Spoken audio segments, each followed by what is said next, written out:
की नाम की महफिल हमने सजाया। जिस नबी के नाम के जश्न हम मना रहे हैं, जिसकी पैदाइश, जिसकी यौम विलादत कि हम और आप चारों तरफ खुशियाँ मनाते नजर आ रहे हैं, वह नबी की जब तशरीफ आवरी हुई उससे कब्ल पेशतर दुनिया के अंदर क्या बाबलात थे, कैसी दुनिया थी, दुनिया के अंदर क्या हो रहे थे, एक झलक से बात करें इंशाअल्लाह, फिर आपकी इजाज़त होगी। आगे बढ़ने की कोशिश करेंगे। पूरी दुनिया जानती है एक दहिया कल्बी के नाम, पूरी दुनिया इस नाम से वाकिफ है, वो दहिया कल्बी। दिल थाम करके बैठना, देखे वो दहिया कल्बी की ज़ात क्या ज़ात है। एक मरतबा मेरे नबी, आपके नबी जनाब अहमद मुज्तबा मोहम्मद मुस्तफ़ा सल्लल्लाहु ताला अलैहि वसल्लम एक गली से गुजर रहे हैं, कहीं तशरीफ ले जा रहे हैं कि रास्ते पे दहिया कल्बी की ज़ात पर आपकी नज़र पड़ी। आपने सिर्फ दिल में ख्याल किया, ज़बान से जाहिर न किया, सिर्फ ख्याल इतना किया, ए परवरदिगारे आलम, तूने दहिया को इतना खूबसूरत बनाया, तूने दहिया को इतना हसीन बनाया, लेकिन मौला सब चीज अता कर दे के बाद दहिया को तूने ईमान से खाली रखा। क्या ही अच्छी बात होती कि दहिया साहिबे ईमान भी होता, क्या ही अच्छी बात होती कि दहिया ईमान वाला होता, मोमिन मुसलमान होता। आपने इतना दिल में ख्याल किया, अभी ज़बान से जाहिर भी ना किया था, इजहार न फरमाया। कल सुबह उठ करके दहिया कल्बी ने फौरन नबी की बारगाह में हाजिरी पेश करता है। दरवाजे पे दस्तक दी, आवाज आई अंदर से, कौन हो? दहिया ने कहा, या रसूलुल्लाह सल्लल्लाहु ताला अलैहि वसल्लम, हम दहिया है आपकी दरवाजे पे आए हैं, आपके दरवाजे पे कुछ फरियाद लेकर के आए हैं। नबी पाक सल्लल्लाहु ताला अलैहि वसल्लम की हुजरे मुकद्दसा खोला गया है। दहिया की जात नबी की बारगाह में गया, जाने के बाद दहिया कल्बी है तो दो जानू होकर के बैठा है। नबी पाक सल्लल्लाहु ताला अलैहि वसल्लम की बारगाह में सलाम पेश किया जा रहा है। मेरे आका ने सलाम का जवाब दिया है। कहा, दहिया बता आने के गर्ज क्या है, किस वजह से तू मेरी बारगाह में आया है, आने की सबब क्या है? दहिया कल्बी ने कहा, या रसूलल्लाह सल्लल्लाहु ताला अलैहि वसल्लम, हमने सुना है कि आप अल्लाह के आखिरी, हमने सुना है कि आप अल्लाह के नबी हैं, आप आखिरी नबी हैं, आप अल्लाह तबारक व तआला के पैगाम को लेकर के ज़माने में तशरीफ लाए हैं, अल्लाह तबारक व तआला के ऐलान को लेकर के ज़माने में मबऊस किए गए हैं। या रसूलल्लाह सल्लल्लाहु ताला अलैहि वसल्लम, हमने सुना है कि आप अल्लाह के महबूब हैं और आखिरी नबी हैं। या रसूलल्लाह, ये दहिया की जात आपकी बारगाह में आया है, इस गरज से आया है कि ये भी दहिया चाहता है कि साहिबे ईमान हो जाए, दहिया की ख्वाहिश है कि ये भी मोमिन बन जाए, दहिया ये तमन्ना रखता है कि साहिबे ईमान वाला दहिया हो जाए। नबी की बारगाह में अपनी ख्वाहिश को पेश किया है, लेकिन कहा, ओ दहिया, अगर साहिबे ईमान होना चाहते हो तो ताखीर किस बात की है, लेट क्यों कर रहे हो? दहिया कल्बी रोते रोते नबी की बारगाह में कहा, या रसूलल्लाह सल्लल्लाहु ताला अलैहि वसल्लम, मेरी ख्वाहिश तो है कि हम साहिबे ईमान हो जाए, हम आपके नाम का कलमा पढ़ करके मोमिन बन जाए, लेकिन तेरा परवरदिगारे आलम वो है कि हमने एक जिंदगी में बहुत बड़ा गुनाह किया है, जिस गुनाह को अल्लाह माफ नहीं फरमाएगा। नबी की बारगाह में दहिया है, दहिया कह रहा है, या रसूलल्लाह, एक खता मुझसे हुई है जो परवरदिगारे आलम कभी माफ ना फरमाएगा।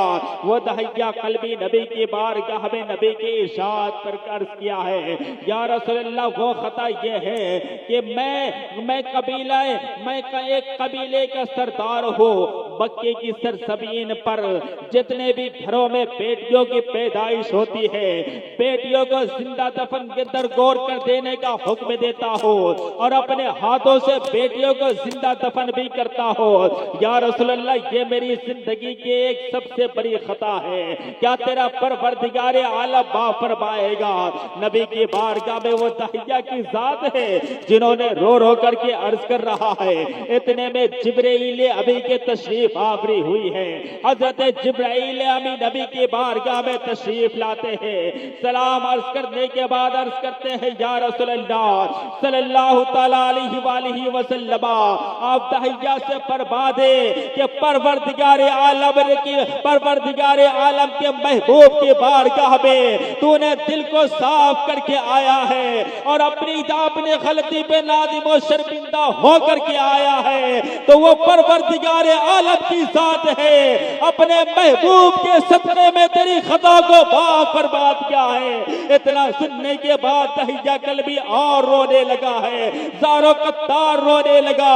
नबी ने इरशाद फरमाया, ऐ दहिया, अब तो तेरी गलती को माफ कर दिया गया है, तेरी खता को बख्श दी गई है, लेकिन फिर रोने का सबब क्या है? दहिया कल्बी ने रोते रहते कहा है, या रसूलल्लाह, ये तो सबसे बड़ी खता थी, लेकिन इससे भी बड़ी खता एक हमारी जिंदगी में हुई है, एक बहुत ही बड़ा भूल मुझसे हुआ है। नबी ने इरशाद फरमाया, ऐ दहिया, बता वो भूल कैसा भूल हुआ है, वो गलती तूने किस तरह की गलती की है कि रब्बे कदीर तेरी गलती को माफ ना फरमाएगा, तेरी खता को ना बख्शेगा।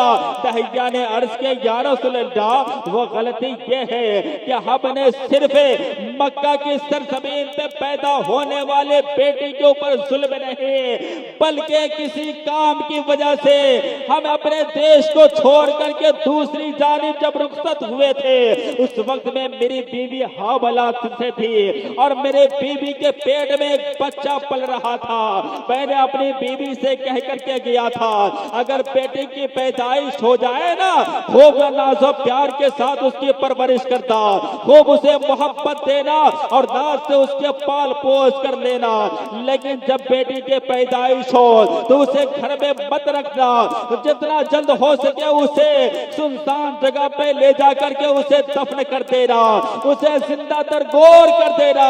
ये कह करके, या रसूलल्लाह, अपनी बेटी से मैं, अपनी बीबी से मैं रुखसत हुआ हो, चंद दिन के अय्याम गुजरे हैं कि मेरे घर में एक बेटे की शक्ल में नहीं, बल्कि बेटी की पैदाइश हुई है और मेरी बीबी जो है उस बेटी की परवरिश भी की है, खूब मोहब्बतें भी पेश की है, खूब नाज भी दी है और अच्छे से उसके परवान चढ़ा करके एक जवानी के आलम में पहुंचाई है। इतना ही में मैं जब वापस आया दूसरे मुल्क से, अपने दरवाजे पे दस्तक दी, आवाज अंदर से आई, कौन हो? वो बच्ची अंदर से कह रही है, कौन हो? ये दहिया कल्बी ने कहा, तू बता तू कौन है? वो बच्ची ने कहा, अंदर से मैं इस घर के मालिक की बेटी हो।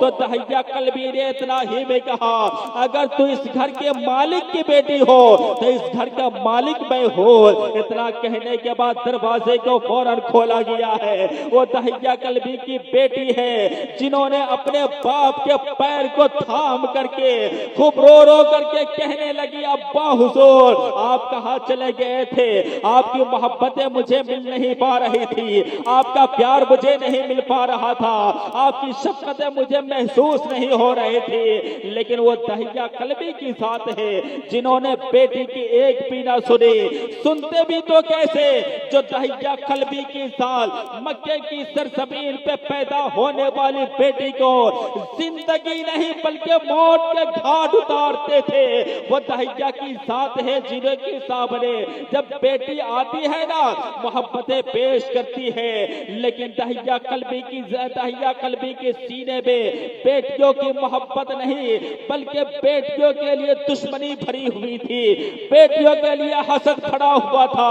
वो दहिया कल्बी की जात है जो घर में गए अपनी बीवी से पूछे कि ये लड़की कौन है जो हमारे आंगन में खेल रही है और हमारे पैर को पकड़ करके बहुत पुकार करके कह रही है अब्बा जान आप कहाँ गए थे।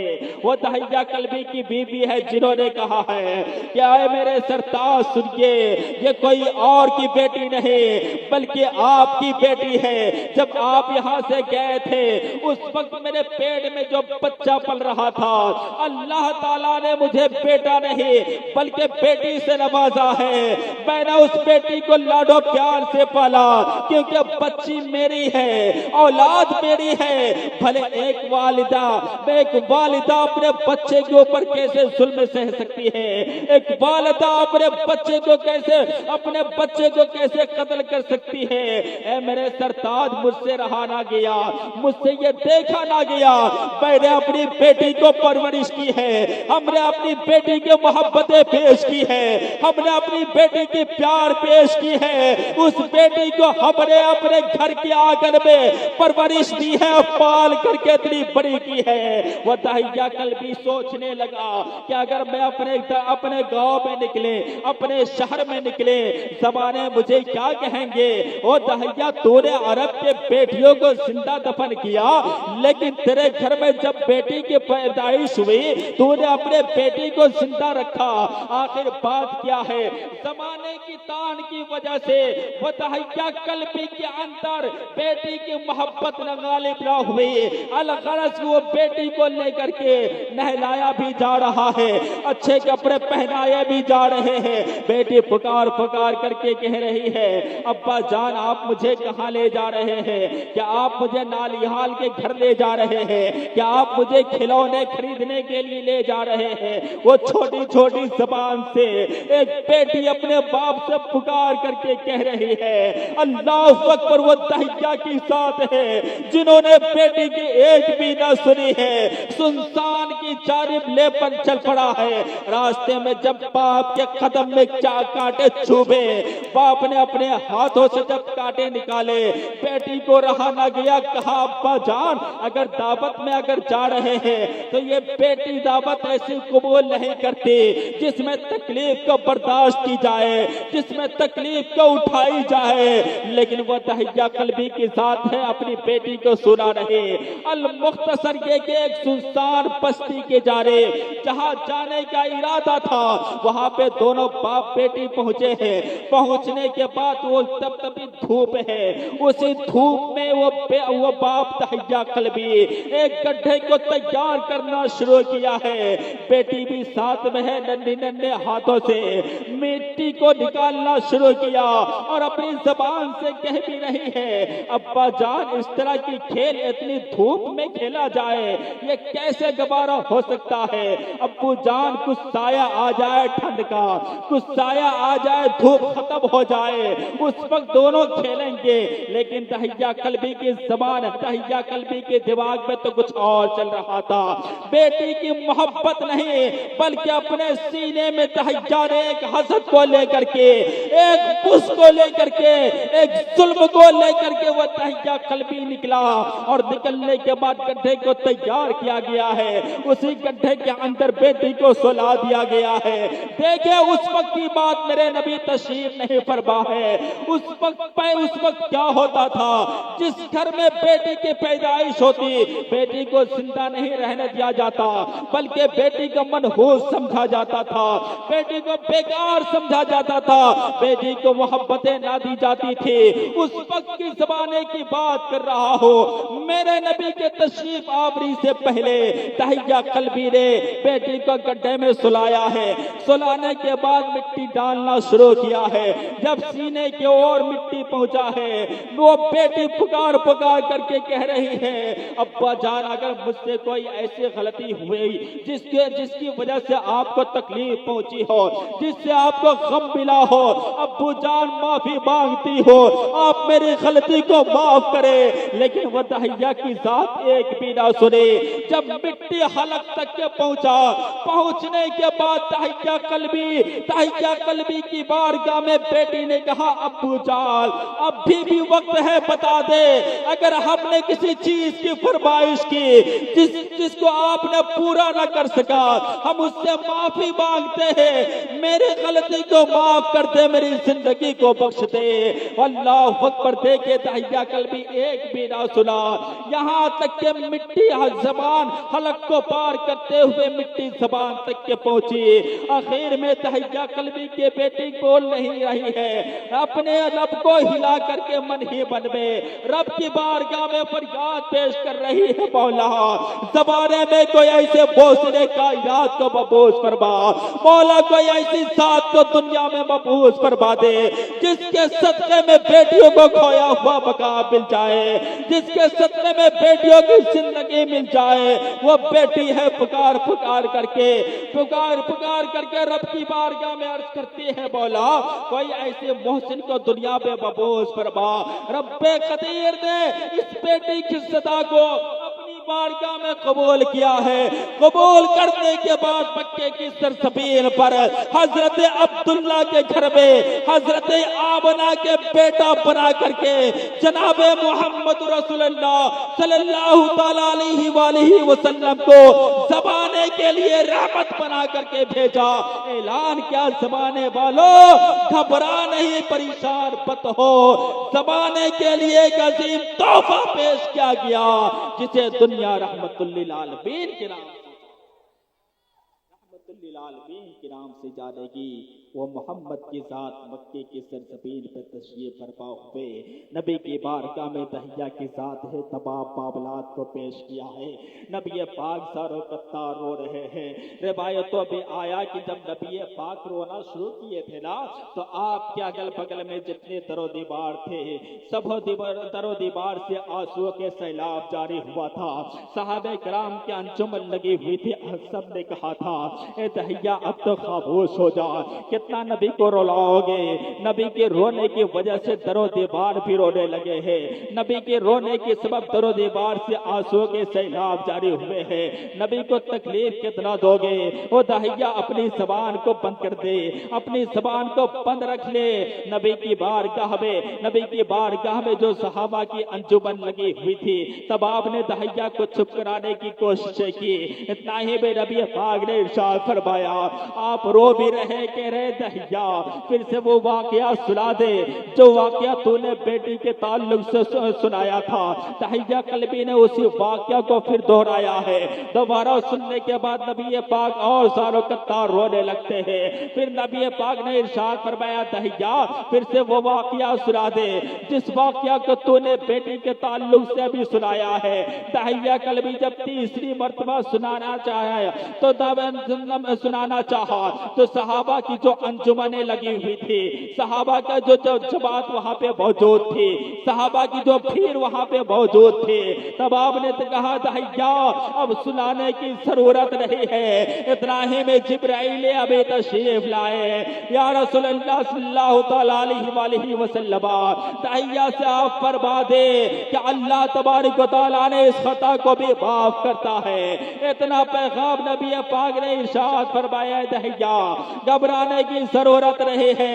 दिल को साफ करके आया न मोहम्मद की बारगाह में, दिल में अपना अच्छा इरादा लेकर के नबी की बारगाह में आया है, तो अल्लाह तेरी गुनाहों को माफ फरमाता है, तेरी खताओं को बख्श देता है। और ताखीर मत कर, जितना जल्द हो सके साहिबे ईमान बन जा, जितना जल्द हो सके कलमा पढ़ करके मोमिने काबिल बन जा।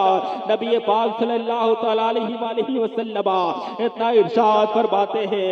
अलखरस नबी पाक ने इरशाद फरमाया, वो दहिया चल बता वो जगह कौन सी है जहाँ पे तूने बेटी को दफन किया है, जहाँ पे तूने बेटी को रख करके आया है। नबी पाक सल्लल्लाहु तआला अलैहि वसल्लम को लेकर के, नबी पाक को लेकर के दहिया चल पड़े उसी जगह पे जहाँ पे अपनी बेटी को रख करके आया था, अपनी बेटी को दफन करके आया था। वहां पे नबी पाक जो ही पहुंचे आपने इरशाद फरमाया, ऐ कब्र में सोई बच्ची जरा उठ करके बाहर आ, पता तेरे साथ किस तरह के मामलात हुए हैं। वो सोई हुई बच्ची जो है उठ करके बाहर आई, क्या देखा जा रहा है कि सर से खून के कतरे जारी है। आपने ये मुलाहिजा फरमाया, नबी की बारगाह में वो बेटी ने सलाम अर्ज की है, नबी पाक ने जवाब इरशाद फरमाया। पूछा गया बेटी बता क्या तू इस शख्स को जानती हो? वह बेटी ने कहा है नबी पाक सल्लल्लाहु तआला अलैहि वसल्लम, हाँ इस शख्स को मैं पहचानती हूँ, ये मेरा बाप है। लेकिन क्या वजह थी कि इसने अपनी बेटी की एक भी ना सुनी और यहाँ तक के ला करके मुझे जिंदा दफन गौर भी किया है। मैंने कह करके पुकारा था, अब्बा जान अगर मुझसे कोई गलती हुई तो उससे माफी तलब करती हो, माफ फरमा दे, आइंदा कभी गलती नहीं होगी, आइंदा किसी चीज की फरमाइश नहीं की जाएगी। नबी पाक ने इरशाद फरमाया, नबी पाक ने इरशाद फरमाया, ए बेटी क्या तू अपनी बाप की इस गलती को माफ नहीं करोगी? नबी पाक ने इतना इरशाद फरमाया। बेटी ने कहा कैसे माफ करो, जो बाप अपनी बेटी को इतना जुल्म दे दे, जो बाप अपनी बेटी के ऊपर इतना सितम ढा दे, जो बाप अपनी बेटी के साथ इस तरह की ज्यादती करे। नबी ने इरशाद फरमाया, ए बेटी तेरा बाप परेशान है, किसी भी रात को सो नहीं पा रहा है, इसे चैन नहीं मिल रहा है, इसकी जिंदगी से सुकून खत्म हो चुकी है, राहतें खत्म हो गई है, इसकी नींद खत्म हो गई है। ए बेटी माफ कर दे, तेरा बेटा तेरा बाप सुकून की जिंदगी पाले, तेरे बाप की जिंदगी में राहत आ जाए, तेरे बाप के अंदर नींद आ जाए, रात को चैन से सो जाए। बाप के इतना बेटी ने इतना कहा न या रसूलल्लाह सल्लल्लाहु तआला अलैहि वसल्लम, मैं कैसे माफ करूं जो बाप अपनी बेटी के ऊपर इतना जुल्म ढाए, इतना सितम ढाए, इतना तंग करे और अपनी बेटी को एक भी ना सुने, एक बेटी को इतना कमतर समझ करके जिंदा दफन गौर कर दे। जहां पे एक बेटे की जिंदगी दी जा रही है और बेटी की जिंदगी छीनी जा रही है, नबी की बारगाह में वो दहिया कल्बी ने तबाह मामलात को पेश किया है। पेश करने के बाद नबी पाक ने इरशाद फरमाया, ऐ बेटी अगर तू दुनिया में फिर से वापस जाना चाहती है तो बोल, ये मोहम्मद की जात है, तुझे जिंदगी भी बख्श देगा, ये मोहम्मद की जात है, तुझे जिंदगी भी अल्लाह की अता से अता कर देगा। वो बेटी ने कहा या रसूलल्लाह सल्लल्लाहु तआला अलैहि वसल्लम, अब जमाने में आने की जरूरत नहीं है, बल्कि मैं ऐसी जगह पे पहुंच गया हो जहां पे एक बाप की मोहब्बतें नहीं, दो बाप की मोहब्बतें नहीं, तीन बाप की मोहब्बतें नहीं, बल्कि 70 माँ की मोहब्बतें अता की जाती है। वो बेटी दुनिया में आकर के एक बाप और एक माँ की मोहब्बत को कैसे हासिल करती है? या रसूलल्लाह ज़माने में आना गवारा तो नहीं कर सकते, लेकिन इतना आप इरशाद फरमा रहे हैं तो ये बेटी अपने बाप की गलती को माफ करता है, गलती को माफ करता है। फिर नबी पाक सल्लल्लाहु तआला अलैहि वसल्लम ने आखिर में इरशाद फरमाया, ए दहिया मैं बताऊं एक बात, वो बात ये है कि तुझे मालूम है कि अल्लाह तबारक व तआला ने मुझे दुनिया में मबऊस क्यों फरमाया? नबी पाक ने इतना इरशाद फरमाया, दहिया ने कहा या रसूलल्लाह मुझे मालूम तो नहीं, आप फरमा दे कि अल्लाह ने आपको दुनिया में किस लिए मबऊस फरमाया? नबी ने इरशाद फरमाया, ए दहिया पर मालूम है तुझे वो जिंदगी तूने गुजारी है कि अरब की सरजमीन पर बेटी की पैदाइश होती थी तो उसे उठा करके सुनसान जगह पे ले जाकर के दफन करता था। ए दहिया तुझे वो वक्त याद है कि जिस घर में बेटी की जन्म होती थी उस घर में बेटी को पल्ले तू नहीं देता था और जितना जल्द हो सकता था बेटी को उठा करके एक पांच जगह पे जाकर के दफन करता था। नबी के इतना इरशाद पर दहिया ने कहा या रसूलल्लाह, हाँ हमें वो वक्त मालूम है, हमें वो जिंदगी भी मालूम है, वो घरे हमें अच्छी तरीके से मालूम है।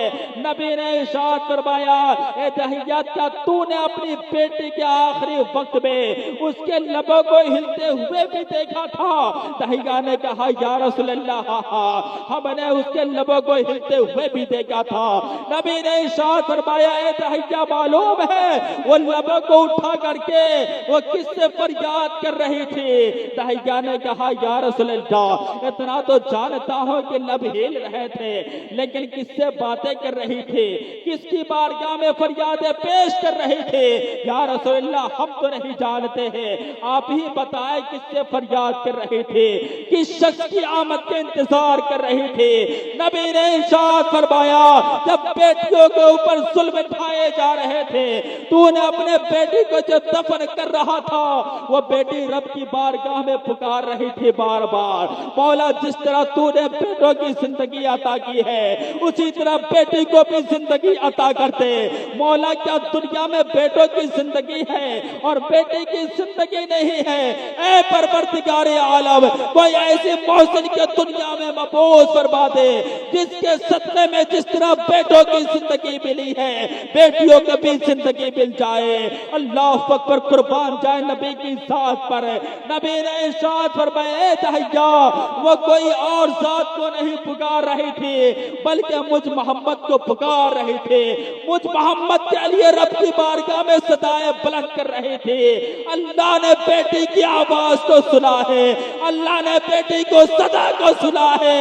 अल्लाह तबारक व तआला मक्के की सरजमीन पर मोहम्मद बना करके, पूरी कायनात के लिए रहमत बना करके बेटियों के हवाले मुझ मोहम्मद को, बेटियों के हवाले मुझ मोहम्मद को कर दिया है। तो लोगों देखे, वो नबी पाक सल्लल्लाहु तआला अलैहि वसल्लम मक्के की सरजमीन पे तशरीफ ला रहे हैं, पूरी कायनात के लिए रहमत बन करके तशरीफ ला रहे हैं।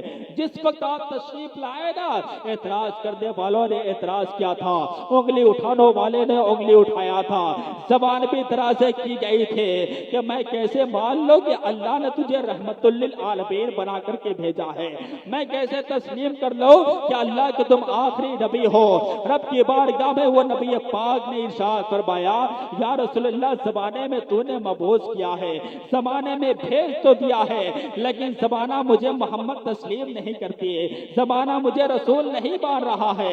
ज़माना ये एतराज कर रहा है कि मैं कैसे मान लो कि तुझसे पहले हजरत आदम भी आए, तुझसे पहले हजरत नूह भी आए, तुझसे पहले हजरत शीश भी आए, तुझसे पहले हजरत याकूब भी आए, तुझसे पहले हजरत दाऊद भी आए, तुझसे पहले हजरत यहया भी आए, तुझसे पहले हजरत ईसा भी आए, और भी नबी पाक सल्लल्लाहु तआला अलैहि वसल्लम से पहले अल्लाह ने कमो पेश 1,24,000 अंबिया इकराम को भेजा, लेकिन किसी के बारे में अल्लाह ने यह नहीं फरमाया कि हमने पूरी कायनात के लिए रहमत बना करके भेजा, बल्कि जो भी नबी तशरीफ लाए, एक कबीले के लिए नबी बन करके तशरीफ लाए, एक जमात के लिए रहमत बन करके तशरीफ लाए, एक ग्रुप के लिए रहमत बन करके तशरीफ लाए। लेकिन जब बारी आए मेरे मुस्तफा की, जब बारी आई जनाबे मोहम्मद रसूलुल्लाह की, जब बारी आई आमना के लाल की, जब बारी आई अब्दुल्ला के लख्ते जिगर के,